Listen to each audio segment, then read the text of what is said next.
பொள்ளாச்சி மரப்பேட்டை வீதியைச் சேர்ந்தவர் பாரதி. இவர் பெயிண்டிங் வேலை செய்து வருகிறார். இவரது மனைவி சுவேதா, இவர்களுக்கு ஒரு மகன் ஒரு மகள் உள்ளனர்.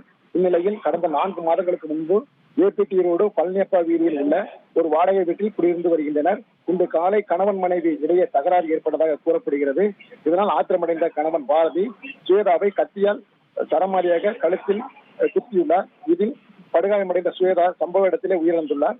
அப்போது அங்கிருந்த மக்கள் தப்பி ஓட முயன்ற பாரதியை பிடித்து வைத்து பொள்ளாச்சி கிழக்கு போலீசாருக்கு தகவல் கொடுத்தனர். சம்பவ இடத்துக்கு வந்த போலீசார் கைது செய்து சுவேதா உடலை மீட்டு பிரேத பரிசோதனைக்காக பொள்ளாச்சி அரசு மருத்துவமனைக்கு அனுப்பி வைத்தனர்.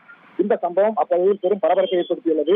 போலீஸ் விசாரணையில் முதல்கட்ட விசாரணையில் அதாவது 10 ஆண்டுகளுக்கு முன்பு இருவரும் திருமணம் செய்து கொண்டதாகவும் கடந்த 1 வருட காலமாக கருத்து வேறுபாடு காரணமாக இருவரும் பிரிந்து வாழ்ந்து வந்ததாகவும் இந்நிலையில் இன்று இருவருக்கும் வாரிசு தகராறு ஏற்பட்டு அதாவது கணவன் மனைவியை கத்தியால் குத்திய சம்பவம் பொள்ளாச்சியில் பெரும் பரபரப்பை ஏற்படுத்தியுள்ளது.